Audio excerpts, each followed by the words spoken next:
자, 43쪽에 서술형 완성하기 연습해보자. 1번부터 한번 보겠습니다.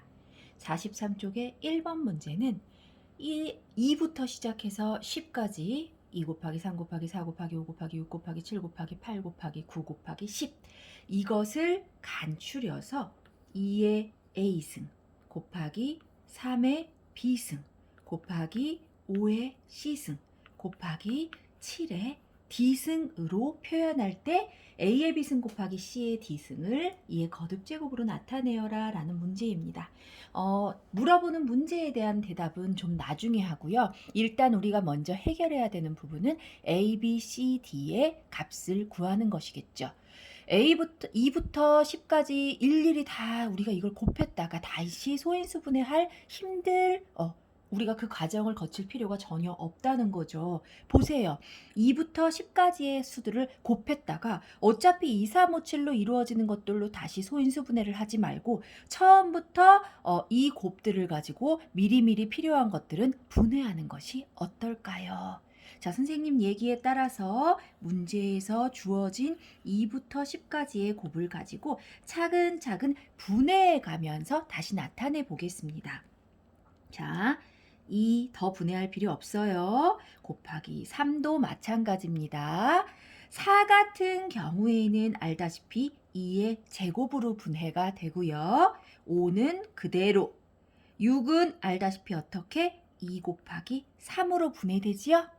7은 더 이상 분해되지 않고요. 그대로 써주고 8은 여러분이 알다시피 2의 3승입니다. 9는 뭐고요? 3의 2승이고요. 10은 뭐고요? 2 곱하기 5라는 값으로 더 분해가 되겠죠. 여러분 됐나요? 4는 2의 제곱으로 6은 2 곱하기 3으로 8은 2의 3승으로 9는 3의 제곱으로 10은 2 곱하기 5로 이런 식으로 더 분해될 수 있을 때까지 최대한 분해를 해주는 것입니다. 됐지요? 자, 어렵지 않아요? 그러면 이제부터는 2가 총 몇 개인지부터 따져볼게요. 2라는 건 엄밀히 따지면 첫 번째 1승이나 마찬가지지요? 그러면 여기에 있는 2의 1승, 2의 2승 여기까지 2 3개 맞아요? 그 다음 여기 4개, 요거까지 해서 7개, 그리고 요 놈까지 해서 8개 되겠습니다. 됐나요? 그리고 그 다음에 3이 몇 개인지 따져볼게요. 여기 3 하나, 또 가다가 여기까지 2개, 얘까지 해서 4개 되겠습니다. 됐나요? 그 다음 나오는 게 또 5 있네요. 5는 몇 개 있을까요? 여기 5 하나, 여기 5 둘, 5는 총 2개가 있습니다. 마지막으로 가다 보면 아직 안 묶인 애가 누구예요? 7 하나가 있지요? 7은 딱 하나뿐이네요. 어때요? 쉽죠? 이런 식으로 2, 3, 5, 7이 총 몇 개인지만 따져주면 됩니다. 고로 원래 나와 있던 문제와 비교해보면 A가 곧 8이 되는 거고요. B가 곧 4가 되고요. C가 2, D가 1이 되겠습니다. 그럼 이제 문제에서 묻는 말에 대해서 대답을 해줘야 되죠. 문제에서는 뭐라 했냐? A의 B승 곱하기 C의 D승의 값을 일단 물어봤습니다. 잠깐 올려줄게요. 자, A의 B승 곱하기 C의 D승을 계산하랬으면 있는 그대로 A의 B승 곱하기 C의 2승, D승 됐나요? 시키는 대로 했어요. 그런데 여기에서 8을 8로 두면 안 되겠지요. A는 8이지만 2의 거듭제곱 형태로 나타내려면 8 자체가 2의 세제곱이 된다는 거 여러분 알고 있지요. 그래서 8 자체를 2의 3승, 그것의 4승이라고 바꿔놓고 보이나요? 곱하기 2의 1승이라고 해주겠습니다. 그렇게 되면 우리 지수법칙을 써서 2의 3의 4제곱 같은 경우에는 3, 4, 12승이 되죠. 그리고 2의 1승까지 같이 곱하니까 어떻게 되나요? 총 2의 13승이 되겠지요. 어떤가요? 좀 잘려 보이나요? 그래서 2의 12승, 2의 1승은 2의 13승, 2의 거듭제곱으로 나타내라고 하였으므로 최종 답은 요 놈이 되겠습니다. 잘 확인해 주세요. 전혀 어렵지 않지만 방법을 모르면 어렵게 느껴질 수 있는 문제예요. 됐지요? 자, 2번 문제 보겠습니다. 2번 문제는 컴퓨터 잘하는 사람들 혹은 그렇지 않아도 우리 핸드폰이나 여러 가지 용량하면서 많이 들었던 용어지요. 바이트, 킬로바이트, 메가바이트, 기가바이트가 되겠습니다. 43쪽의 2번 문제에서는 그것을 1킬로바이트는 2의 10승 바이트, 1메가바이트는 2의 10승 킬로바이트 이런 식으로 표현을 했는데요. 실상은 선생님이 하나의 식으로 간추려 보면 결국은 바이트 2의 10승 바이트가 모여서 킬로바이트가 된다는 건 바이트에서 킬로바이트를 한다는 게 2의 10승배를 한다는 의미가 되고요. 다시 또 킬로바이트에서 메가바이트로 가기 위해서도 2의 10승배를 해줘야 한다는 얘기고요. 또 메가바이트에서 기가바이트로 갈 때에도 2의 10승배를 해줘야 된다라는 얘기입니다. 고로 바이트가 가장 다 작은 단위가 되겠고요. 그 다음 기가바이트가 우리가 알고 있는 가장 큰 단위가 되겠네요. 현재 여기에서는요. 자, 그럼 문제는 뭐냐면요. 용량이 2기가바이트인 놈을 가지고 여기에 512킬로바이트가 몇 개까지 들어갈 수 있느냐인데요. 다시 얘기하면 사실은 2기가바이트를 512킬로바이트로 나눠보면 돼요. 문제는 이게 식이에요. 보기 좋은 식은 이겁니다. 여러분 알겠죠? 이거예요. 그런데 단위가 다르지요. 2기가바이트인 저장 장치에 512킬로바이트인 놈을 몇 개까지 담을 수 있냐는 건데 하나는 기가바이트, 하나는 킬로바이트이기 때문에 지금과 같은 경우에는 2기가바이트를 몇 킬로바이트인지 이걸로 바꿔주는 게 중요합니다. 그래야 몇 킬로바이트로 512킬로바이트가 몇 개 들어가느냐라고 같은 킬로바이트의 단위로 나눠줘야지만 나눗셈이 쉽게 되겠지요. 그래서 우리는 먼저 어떻게 2기가바이트는 무엇이고 이왕이면 512킬로바이트도 실제로 너무 크죠. 이것도 혹시 2의 거듭제곱으로 표현할 수 있다면 얼마인지 봅시다. 2기가바이트 먼저 볼게요. 여러분 2기가바이트라고 했으면 사실 킬로바이트에서 기가바이트까지는 두 번의 단계를 거쳐야 해요. 그러면 여러분 2기가바이트를 먼저 만약에 메가바이트로 바꾸고 싶다. 그러면 메가바이트가 뭐였어요? 2의 10승으로 바꾸면서 메가바이트로 바꿀 수가 있었죠. 다시 얘기하면 문제에서 1기가바이트가 2의 10승 메가바이트를 했으니까 2기가바이트는 2 곱하기 2의 10승 메가바이트가 되겠죠. 됐나요? 그런데 나는 여기에서 만족하지 않아요. 내가 원하는 건 메가바이트가 아니고 킬로바이트거든요. 그러면 다시 한번 2 곱하기 2의 10승에다가 나는 메가바이트가 아니고 킬로바이트를 하고 싶은데 그럼 메가바이트가 킬로바이트로 바꿔지면서 2의 10승 킬로바이트만큼 또 곱해지는 게 됩니다. 선생님이 지금 자꾸 곱해 나가면서 여러분 잘 모르겠어요. 단위가 더 작아지는데 왜 숫자에다 자꾸 뭐를 곱해줘요? 자, 애기들한테 10,000원짜리 한 장하고 100원짜리 100개하고 사실은 어때? 똑같이 10,000원이지. 그런데 애기들한테 100원짜리 100개 주면서 엄청 무겁게 한 손 가득 주고 10,000원짜리 한 장 가져오면 와, 돈 되게 많아졌다 이러고 좋아하잖아. 똑같은 원리예요. 그 돈을 가지는 가치 자체가 작아지면 개수가 그만큼 많아져야지만 그 값이 변함이 없는 거죠. 2기가바이트라는 이 큰 단위가 자기보다 작은 메가바이트로 점점 단위를 적게 나가면 그에 따라서 2기가의 값이 변하지 않으려면 작은 단위일 때 그 환산할 수 있는 배만큼 계속 곱해져 나가줘야지 그 값이 변하지 않는다는 거예요. 다시 킬로바이트에서 이렇게 하나 빼면 메가바이트가 되는 거고요. 이렇게 두 개를 빼면 2기가바이트가 그대로 다시 되는 거죠. 반대로 작은 단위로 갈 땐 그만큼 곱해지고요. 따라서 요렇게까지 된다는 거예요. 자, 요거를 추려보면요. 우리 지수 법칙 써서 2의 1승 곱하기 2의 10승 곱하기 2의 10승. 다시 보면요. 결국은 2를 전부 다 곱하는데 지수끼리 다 합한다고 하면 총 몇 개요? 2의 21승 킬로바이트라고까지 바꿀 수 있다는 겁니다. 알겠어요? 그래서 우리가 원하는 2GB는 최종적으로 2의 21승 킬로바이트라고까지 바꿀 수 있어요. 그러면 2의 21승 킬로바이트로 512킬로바이트를 나눠주려고 하는데요. 여기서 잠깐 512도 이왕이면 혹시 2의 거듭 제곱으로 될 수 있는지, 이거는 킬로바이트의 단위를 바꾼다는 얘기가 아니고요. 510이라는 것 자체를 우리가 한번 나눠본다는 얘기예요. 자, 선생님이 한번 해볼게요. 512 차근차근 2로 계속 나눠보세요. 몇 개 나오는지. 2로 했더니 2는 4, 2, 50, 2, 6, 12. 다시 또 2로 했더니 2, 1은 2, 2는 4, 2, 8에 16. 2, 2, 6, 12, 2, 4, 8. 2, 32. 2, 16. 2, 8. 2, 4.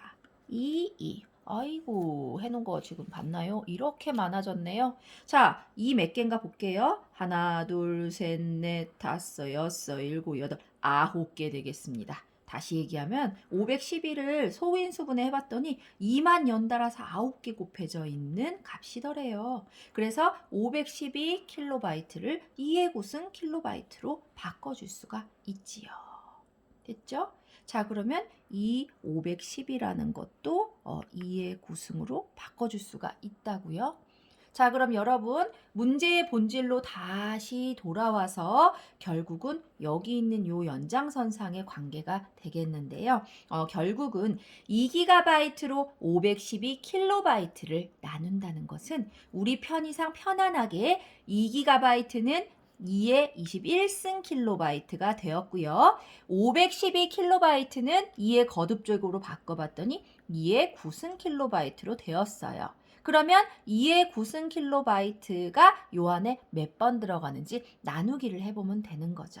이제 단위는 똑같으니까 킬로바이트는 무시해 줄게요. 다시 얘기하면 2의 21승으로 2의 9승을 나눈다는 얘긴데요.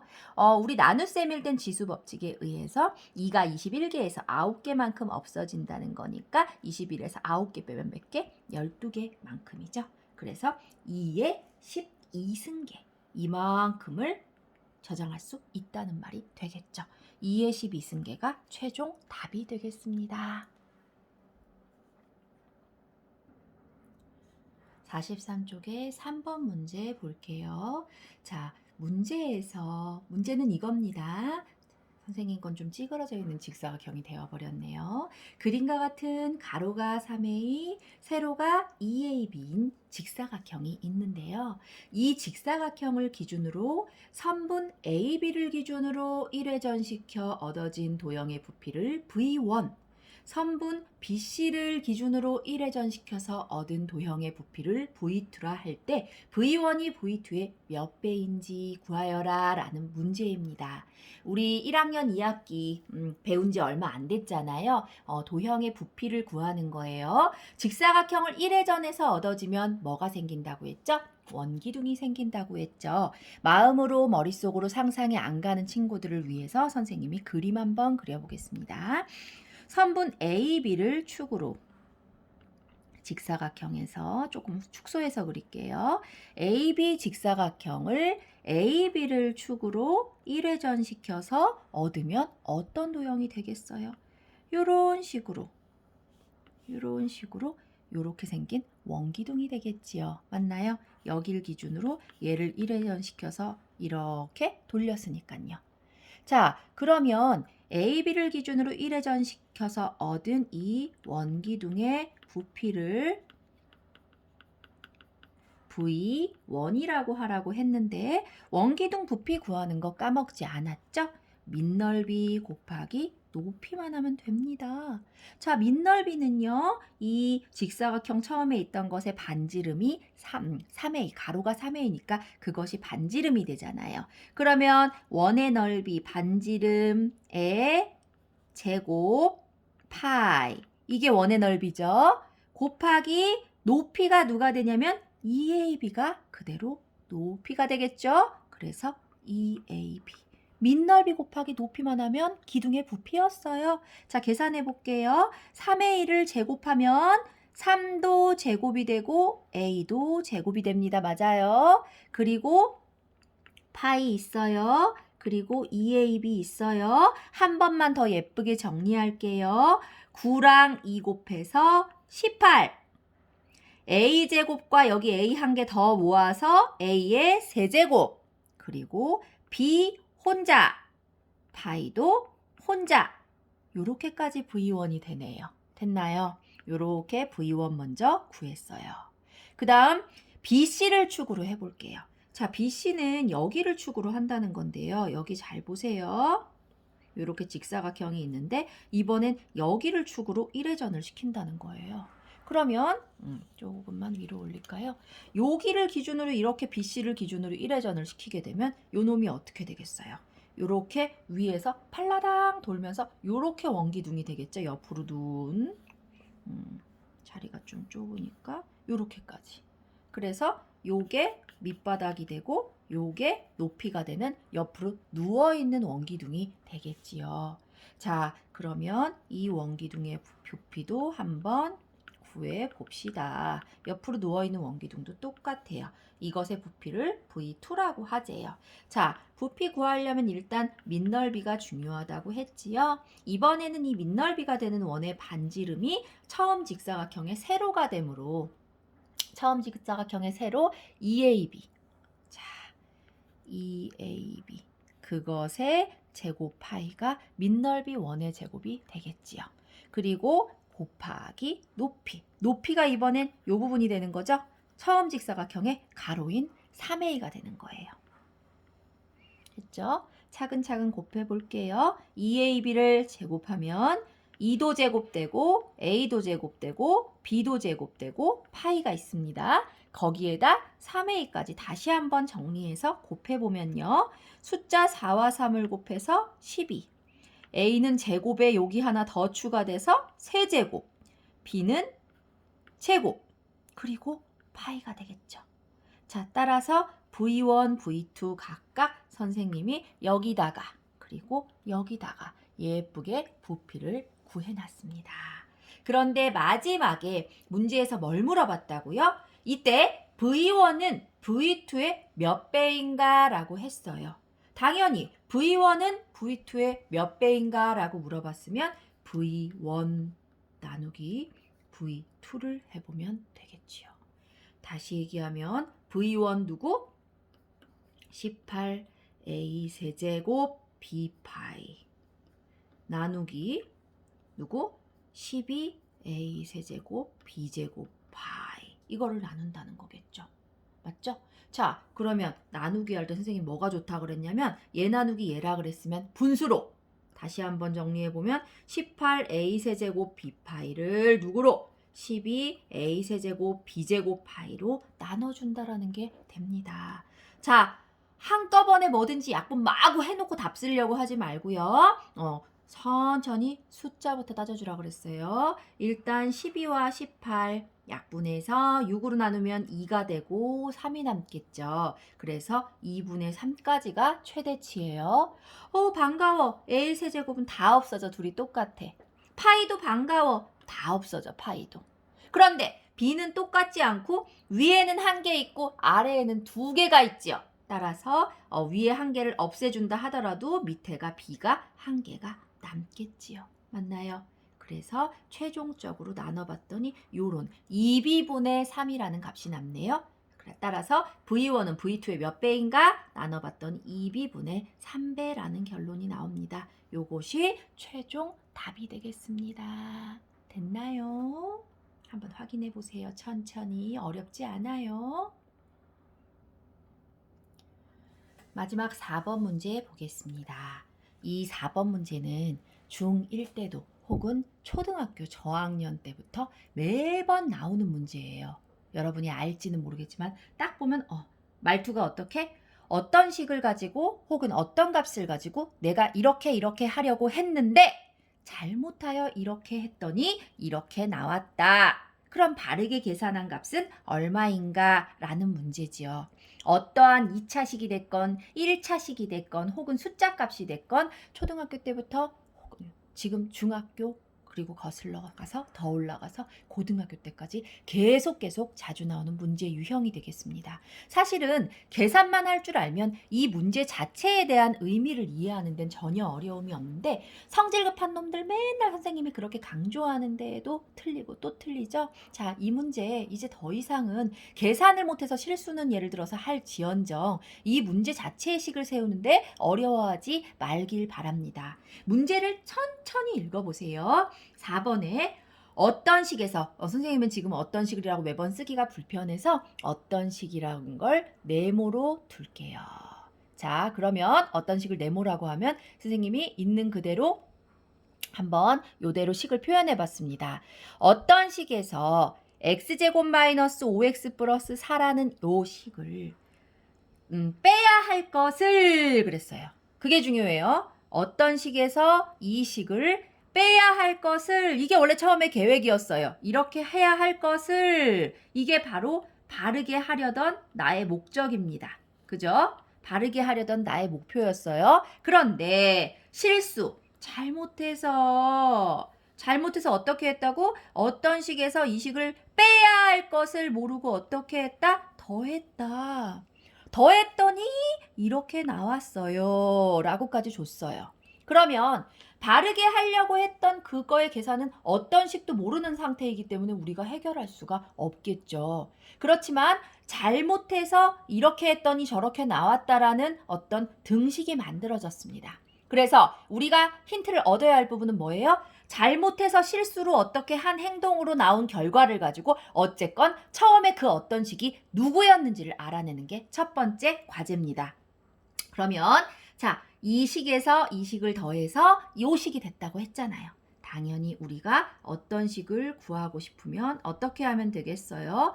둘이 더해서 얘가 나왔다니까 이 결과에서 요 놈을 빼면 처음 어떤 식이 나오겠지요. 자, 다시 얘기하면 마이너스 3x제곱 플러스 7x 마이너스 2라는 것에서 x제곱 마이너스 5x 플러스 4라는 놈을 빼보면 어떤 식인지 알 수 있다 그랬어요. 빼볼게요.